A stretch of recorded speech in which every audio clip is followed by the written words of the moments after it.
Hello, and welcome to the Math 0362 Test 3 review. Question 1 would like us to identify the domain and the range. The domain is the set of first coordinates.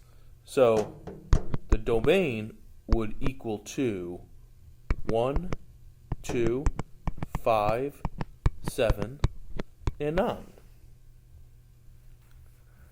The range is the set of the second coordinates. So that would be 3, 8, and 11. Although some numbers appear twice, I don't have to write it twice. Next, they'd like us to say if this is a function. And yes, it's a function. And the reason it's a function is because all of the first coordinates only go to one second coordinate. So 1 only goes to 3, 2 goes to 3, 5 only goes to 8, 7 only goes to 8, and 9 only goes to 11.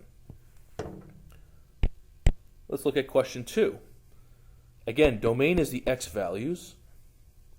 So the x values are 1, 2, and 3. And the range is 7, 8, 0, 9, and 12. As for function, in this case, no, it's not a function. Why? Because there are some first coordinates that go to two second coordinates, like 1, 7, and 1, 0. One goes to both 7 and 0. That's why it's not a function.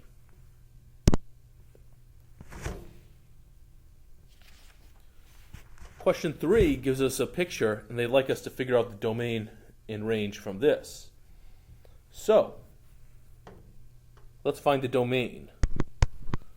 Notice that this arrow goes to the right forever, and this arrow goes to the left forever. So what that means is the domain is negative infinity to infinity. The range, the same arrows go up and down. So that's also negative infinity to infinity. As for a function, the answer is yes, because of the vertical line test. No matter where you draw a vertical line, it only crosses the graph one time. Question 4, domain and range. On the domain, you'll notice that the left side goes to negative infinity, but the right side stops here, which has an x value of negative 1. So domain is from negative infinity to negative 1. The range goes from bottom to top. So the range is negative infinity to infinity. As for function, the answer is no, because the vertical line, if I drew it here, crosses twice. Question 5. We're given some values in the formula, and we would like to replace x with the given number. With negative 2, this means negative 2 squared minus 7 times negative 2 plus 5. So you get 4 plus 14 plus 5, which is 23. With 0, this means 0 squared minus 7 times 0 plus 5. So you get 0 minus 0 plus 5, which is simply 5. And finally, with 4, that's 4 squared minus 7 times 4 plus 5. So you get 16 minus 28 plus 5, and all of that is negative 7. Number 6 would like us to find out if negative 3, negative 5 is a solution. So we will replace x with negative 3 and y with negative 5 and see if we get the same answers that they have. So this means negative 3 minus 2 times negative 5. That becomes negative 3 plus 10, which is 7. So that's good. Let's see if it works over here. You get 2 times negative 3 plus 3 times negative 5. So you get negative 6 minus 15, which is negative 21. That's also good. And if both answers work, then the answer is yes, it is a solution. Question 7 would like us to solve by graphing. So I see it's in slope-intercept form. So let's graph this first. Y equals negative 4x plus 4. The slope is negative 4, or should I say negative 4 over 1. And the y-intercept is 0, 4. So first find out where 0, 4 is. From the center, 1, 2, 3, 4 up. Then the slope of negative 4 means 4 down, 1, 2, 3, 4, and 1 to the right, 1. Let's draw a straight line. All right. The next graph is y equals 2x minus 2. So that means the slope is 2 over 1, and the y-intercept is 0, negative 2. So we'll put a point at 0, negative 2, and go 2 up and 1 to the right. 1, 2, then 1. Connect those dots. Notice how there seems to be a point where the red and the blue line intersect. That point is 1, 0. That is the answer, 1, 0.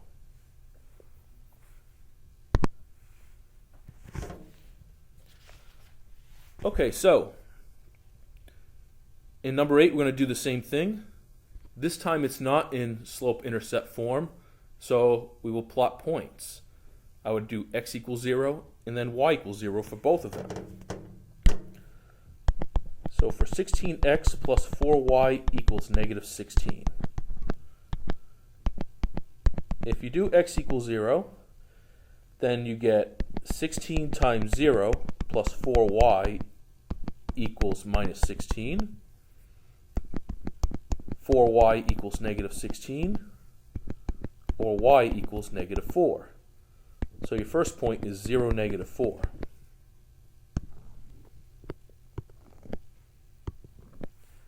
If you do it again but with y equals 0, you get 16x equals negative 16, or x equals negative 1. So you have another point at negative 1, 0. So let's graph. 0, negative 4 is from the center, 4 down. Negative 1, 0 is from the center, 1 left. And then connect the dots. If you do the same with the other equation, negative 8x plus minus 2y equals 8. If you start with 0, that means negative 2y will equal to 8, or y equals negative 4. So your first point is 0, negative 4. If you have y equals 0, that means negative 8x equals 8, which means x equals negative 1. So negative 1, 0. These points are the exact same thing as the first 2 points. So what that means is these lines are actually the same line. So this is a special case. It's called infinite solutions.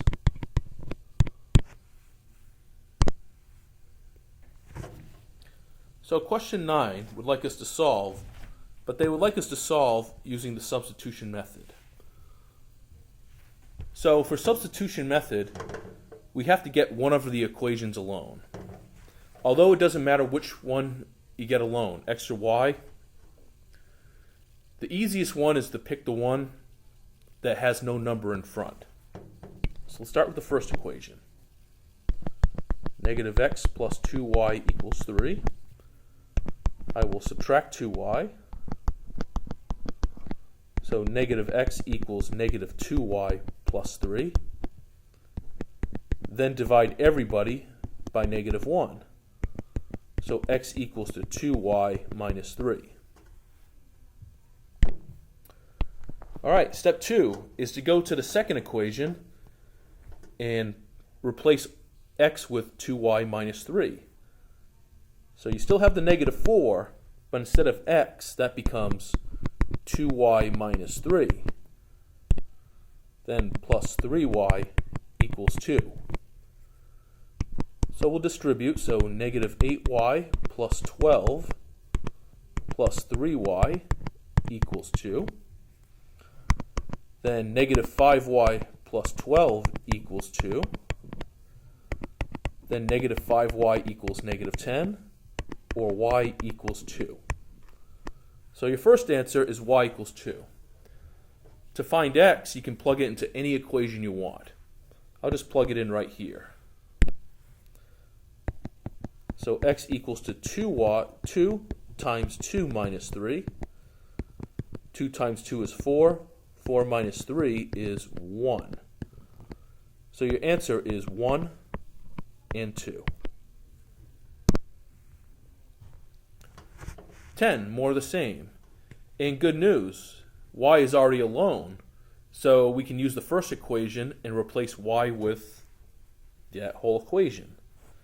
So you get 2x plus 3.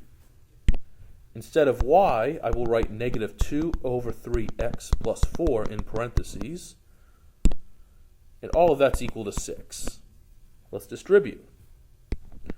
So you get 2x minus 2x plus 12 equals 6.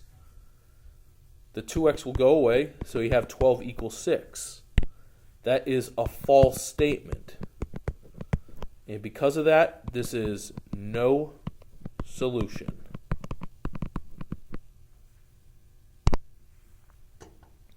Question 11. Again, we have to get somebody alone.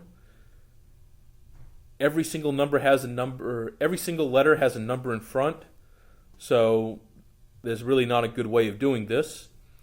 Let's try to get x from the first equation alone. So 2x minus 5y equals negative 4. I will add 5y. So 2x equals 5y minus 4. Then divide by 2 everywhere. So x equals 5 over 2y minus 2.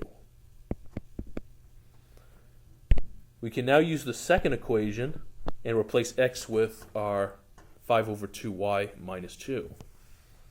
So you get 8 parentheses 5 over 2y minus 2 minus 9y equals 6. So if you distribute, you get 20y minus 16 minus 9y equals 6.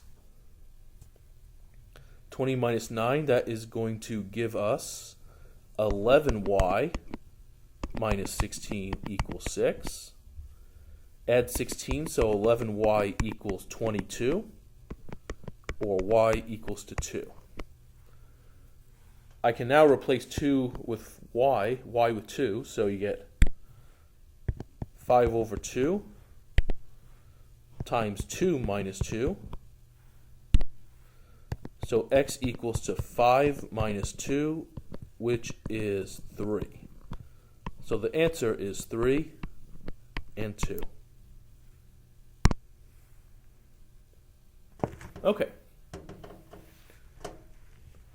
So in number 12, we'll try to get y alone.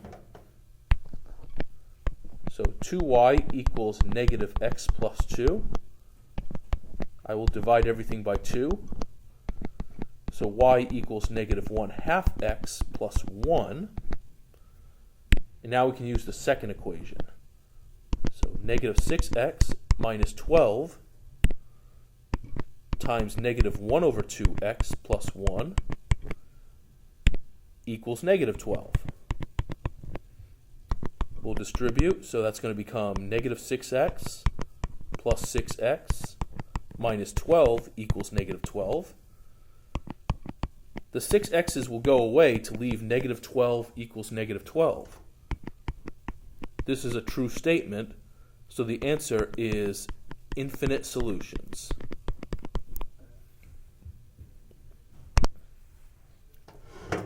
Question 13.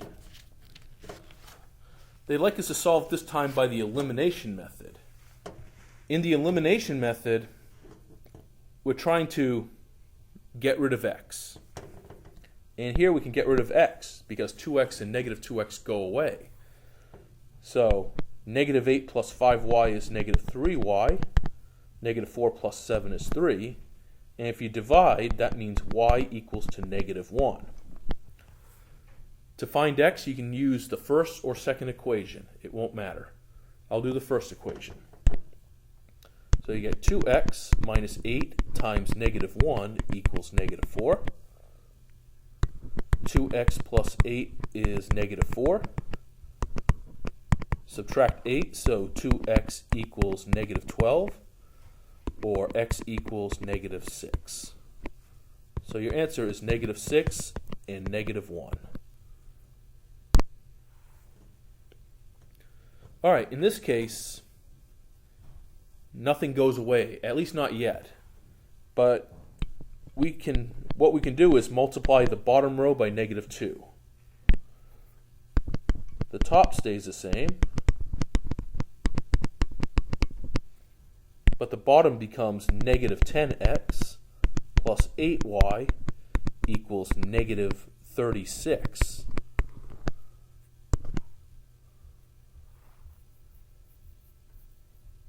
I'm sorry, it becomes positive 8y. So the 10's go away. You get negative 5y equals 10, or y equals negative 2. At this point, you can replace y with in any equation you want. I'll just do the bottom equation. So I get 5x minus 4 times negative 2 equals 18. 5x plus 8 equals 18. Subtract 8, so 5x equals 10, or x equals 2.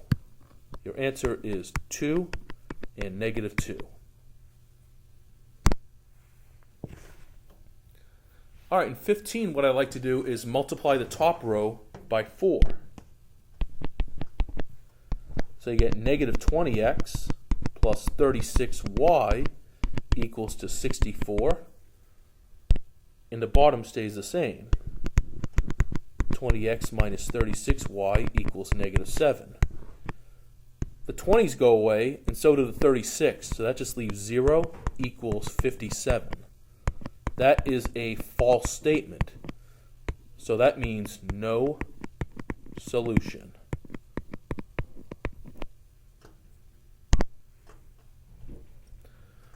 All right, number 16. What I like to do is I like to multiply the top row by 2 and the bottom row by 3.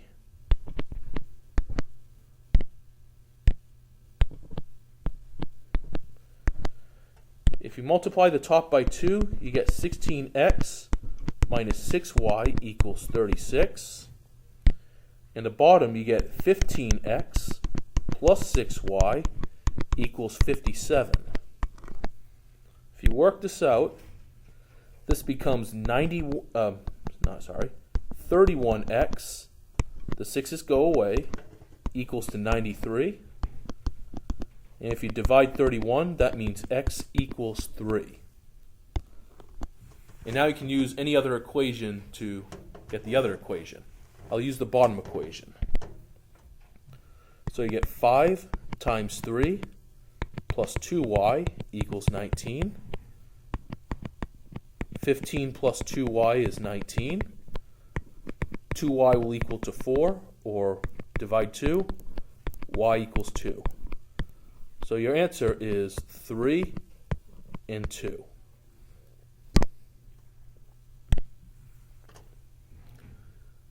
All right, in 27, I would like to multiply the top row by 3.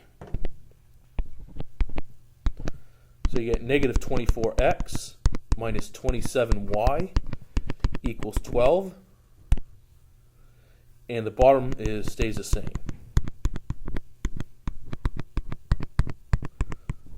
So what happens is the 24 goes away and the 27 goes away, so leave 0. And 12 minus 12 is also 0. That's a true statement. So that means there are infinite solutions. So that concludes part 1 of the 362 Test 3 review. Go to our website, semathlab.wikispaces.com, and tune in for part 2. Thank you.